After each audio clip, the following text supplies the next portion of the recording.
بسم اللہ الرحمن الرحیم۔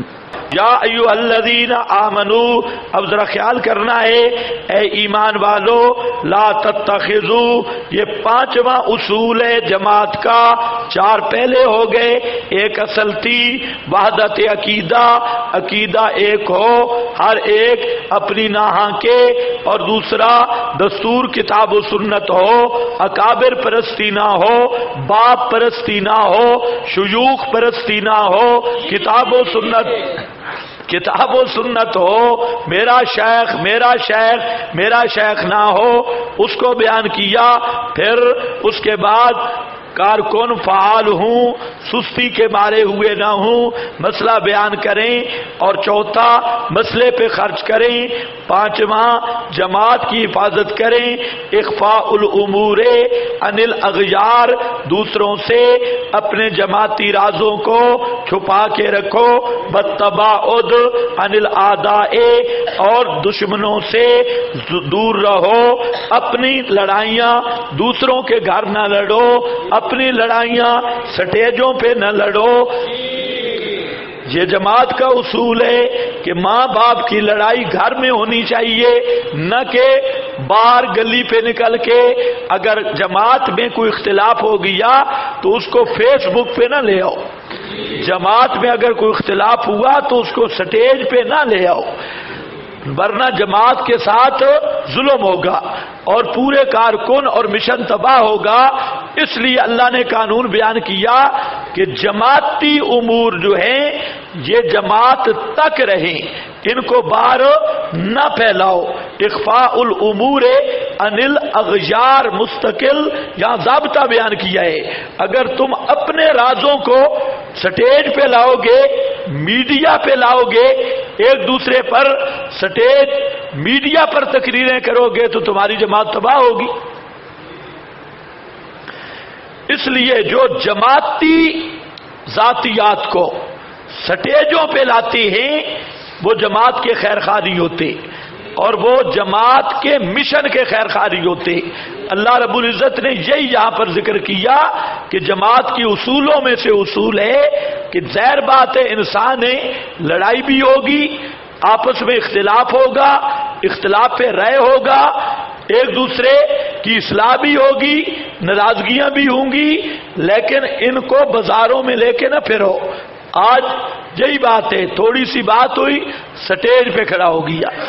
اور یہ جو فیس بک ہے یہ شیطان کا گدھا ہے، یہ دجال والا گدھا ہے، آسان ہے، اندر بیٹھا ہے جو بک بک کی فیس بک پہ ماری، اور اس کو انجام کا پتہ نہیں کہ اس کا انجام کیا ہوگا، پورے مشن کی تباہی، پوری جماعت کی تباہی۔ اس لیے جو اپنے امور ہیں ان کو اپنے تک رکھو۔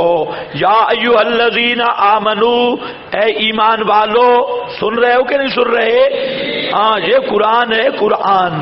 یا ایھا الذین آمنو، اے ایمان والو، لا تتخذوا بطانۃ من دونکم، نہ بناؤ بطانۃ، بتانا ڈڈھی یار، بتانا رازدان، رازدار، اپنے خفیہ امور کسی کے جو اندر والی باتیں ہیں باہر نہ کرو، بتانا بطن سے، اور اسی سے بطائن، بطائن سمجھتی ہو؟ بستر ہے نا، بستر اس کا اندر والا حصہ، آپ کی جو رضائی ہے یہ قمیض ہے، بتانا اس کے اندر والا حصہ ہے۔ اسی طرح جو بستر ہے، اچھاڑ ہے، اس کا اندر والا حصہ یہ ہے۔ اللہ نے فرمایا جو اندر کی باتیں ہیں نا ان کو باہر نہ کرو، بتانا جماعت کے راز یہ اور نہ کرو، بتانتن من دونکم۔ اچھا یہ چیزیں دوسروں میں بڑی ہے، دوسرے جو بدعتی ہیں یا وہ لوگ ہیں ان میں اتنی یہ چیزیں ہیں کہ وہ بات کو بالکل دباتی ہیں۔ ہمارے اندر یہ بات نہیں، ہم عیبوں کی تلاش میں ہوتی ہیں کہ کسی کا عیب ہمارے ہاتھ چڑھے ہم اس کو نشر کریں، اور یہ بہت بڑی بدبختی ہے۔ اور وہ دوسرے جو بھی کرے تو ان کے سارے پردہ ڈالتے ہیں۔ اور ابھی یہ جو سرگودے والا چبل ہے اس نے جو کچھ کیا اگر ہماری جماعت میں اس کا 10واں حصہ بھی ہوتا نا تو پھر آپ دیکھتے. تو اس نے جو کچھ کیا اب سب نے پردہ ڈال کے اس کو پیر و مرشد تسلیم کر لی ہے، اس کے ہاتھ پہ بیعت کر لی. اور ہمارے ہاں تو کوئی بات نہ بھی ہو تو بنانی ہے، بات کہیں کہیں اندازہ کوئی فلانا فلانا فلانا، یعنی بہتان تراشی یہودیوں سے بھی کراس کرتی ہے. فلانا فلانا فلانا فلانا فلاں باتیں بنا، بات ہوتی بھی کوئی نہیں. جب تحقیق کی جائے کوئی بات نہیں ہوتی، لیکن اس کو اتنا اچھالا اور اتنی باتیں بنائی جاتی ہے، یہ حیرانگی کی بات ہے. لیکن یاد رکھو کسی جماعتی عالم جو مشن بیان کرنے والا ہے، جو نہیں بیان کرتا وہ جماعتی ہے ہی نہیں. کسی جماعتی عالم کی توہین یا تذلیل یا اس کے عیوب کو کھولنا تو یہ جماعت کے مشن کے ساتھ دشمنی ہے. سنے ہو میری بات، آج کل یہ باتیں چل چکی ہے اور ہر آدمی دوسرے کو گرانے کے چکر میں ہے. لیکن ہمیں توحید و سنت مقدم ہے. ہم نہ شخصیت پرست ہیں، نہ بت پرست ہیں، نہ اکابر پرست ہیں. ہاں ہمیں مشن کے ساتھ ہے. حضرت سعدی نے عجیب مثال لکھی، فرمایا جو مانگت ہوتا ہے نا، مانگت خیر مانگنے والا، اس کو دروازہ دیکھنا چاہیے. اور جب دروازے مشن اس کا ٹارگٹ دروازہ ہے، دروازے کی طرف جاتا ہے تو کتے بھونکتے ہیں، کوئی ادھر سے کوئی ادھر سے کوئی ادھر سے. کوئی کہتا ہے کہ وہ کتوں کے پیچھے نہ لگے، ادھر سے بھی بھونکنے والے بھونکتے رہے، ادھر سے بھی. ہاں جو کتا قریب آئے تو اسے کوئی چیز مار دے، جو دور دور رہے وہ بھونکتے رہے. اور یہ سیدھا کامیاب فقیر ہے، دروازے کی کنڈی تک پہنچ جائے. اگر یہ ان کے پیچھے لگ گیا، اس کتے کے پیچھے لگا ٹوں ٹوں ٹوں، وہ ادھر اور نکلے گا، ادھر اور نکلے گا، ادھر تو مشن رہ جائے گا. یہ دروازے تک نہیں پہنچ سکتا. اس لیے جو مشن کے لوگ ہیں وہ اختلافات بھی نہیں پڑھتے اور ان ذاتیات بھی نہیں پڑھتے، وہ مشن کی حفاظت کرتے ہیں. ہمیں اللہ نے اس لیے اللہ نے توفیق دی ہے، ہم نہ کسی جماعتی انتشار کا حصہ ہیں اور نہ کسی اور کا. مشن توحید جہاں بھی ہوگا ہم حاضر ہیں، اور جہاں چاہے اپنوں کا سٹیج ہو بیگانوں کا سٹیج. یہ ڈھوک ہسو میں جو تقریر ہوئی تھی یہ اصل حیاتیے تھے کروانے والے، یہ بدتی تھے. ٹوکا کے مقابلے میں جو تقریر ہوئی تھی تو یہ سارے بدتی تھے. وہ مجھے لے آنے والا بھی بدتی تھا. اس نے خود بتایا کہ ہم نے گمن شمن فلانے کو کہا، انہوں نے کہا ہمارا مشن نہیں ہے، تو اس لیے شاکر صاحب کے ذریعے ہم نے آپ سے رابطہ کیا تو ہم فلاں ہیں فلاں. تو میں نے کہا کوئی مسئلہ نہیں، تو مسئلہ توحید بیان ہوگا. تو پیغمبر کریم نے جب تقریر کی تھی صفا کی پہاڑی پر تو وہ مومنوں کا سٹیج تھا نا سارا. مشرکوں کو اپنے سٹیجوں پہ نہ بلاؤ. اگر مشرک بدتی تمہیں بلاؤ تو منڈ کے مسئلہ بیان کر کے آؤ. ہاں یہ نہیں ہے کہ ان کو اپنے سٹیج، ہمارے یہ ان کو اپنے آپ بلا لیتے ہیں، وہ ان کو پوچھتے ہی کوئی نہیں ہے. یہ خوشامد میں لگے. لیکن وہ اگر موقع مل جائے دوسرے سٹیج پہ جاؤ، بیان کرو. بطانتن سمجھ گئے؟ لا تتخذوا، ایمان والو نہ بناؤ رازدان، خفیہ امور اپنے باہر نہ نکالو. المجالس بالامانہ، مجلسیں امانت ہوا کرتی ہیں ہر درجے میں. جیسے آپ جہاں بیٹھے ہیں آپ کی یہ مجلس المجالس بالامانہ، تو ظاہر بات ہے ہماری کمزوریاں، تو ہم بھی انسان ہیں، کمزوریاں ہم سے بھی ہوتی ہیں. تو اب یہ کمزوریاں اگر آپ بار بیان کرنا شروع کر دیں تو پھر یہی نقصان ہوگا. آپ کی کمزوریاں ہم بیان کرنا شروع کر دیں تو کام نہیں چل سکتا. تو اس لیے بطانتن من دونکم من غیرکم، دوسروں کے سامنے اپنے رازوں کو نہ کھولو. اب اس کی 10 وجوہات آئیں گی. اسی کی لا تتخذوا بطانۃ من دونکم، یہ 5واں قانون ہے. اور پانچویں قانون کی 10 وجوہات قرآن ذکر کرے گا کہ اپنے راز دوسروں کے سامنے نہ کھولو. کیوں؟ پہلی وجہ لا یعلونکم خبالا، پہلی علت اس لیے کہ وہ کمی نہیں کریں گے خبالا، فساد پھیلانے میں. اصل میں مسئلہ یہ تھا کہ انصار صحابہ ان کا یہود کے ساتھ تعلقات تھے اور شروع میں جارانے تھے.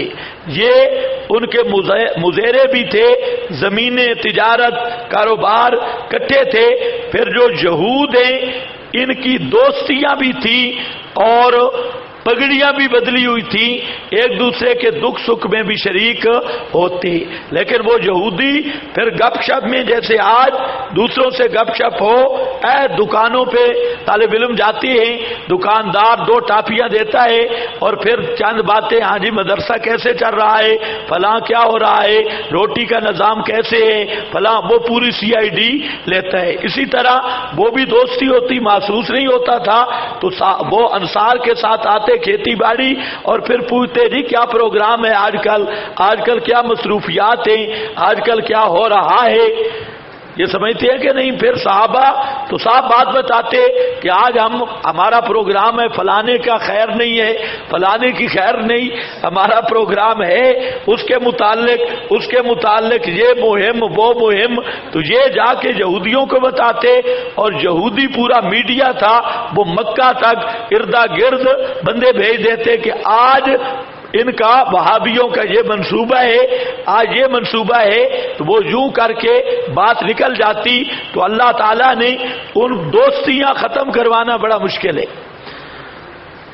سب سے مشکل ہے دوستیاں ختم کرانا. لیکن صحابہ میں اس بات میں بھی وفا تھی.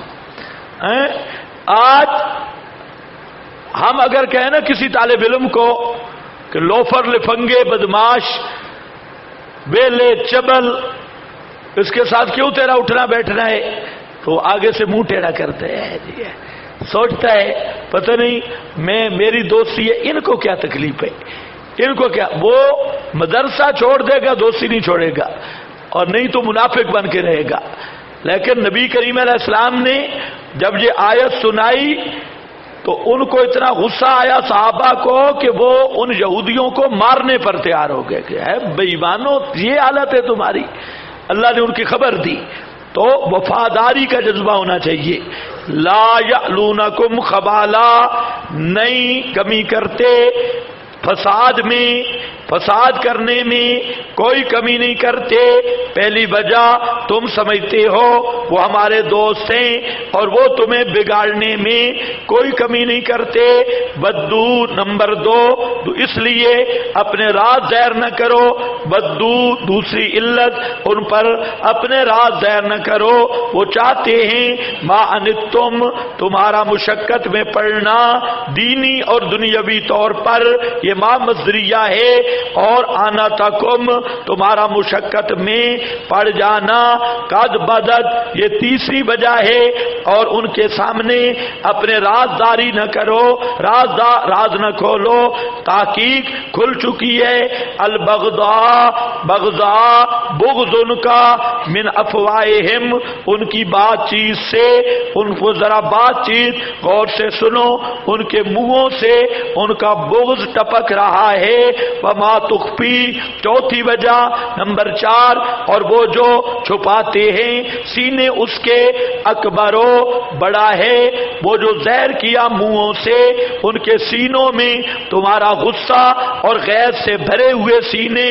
قد بینا لکم، تحقیق بیان کر چکے ہم ان پر تمہارے الآیات، یا الآیات سے مراد یا تو ہیں الدالہ علی النہی عن موالات الکفار، الآیات الدالہ علی النہی عن موالات الکفار، وہ ایتیں جو دلالت کرتی ہیں موالات کفار کی نئی پر.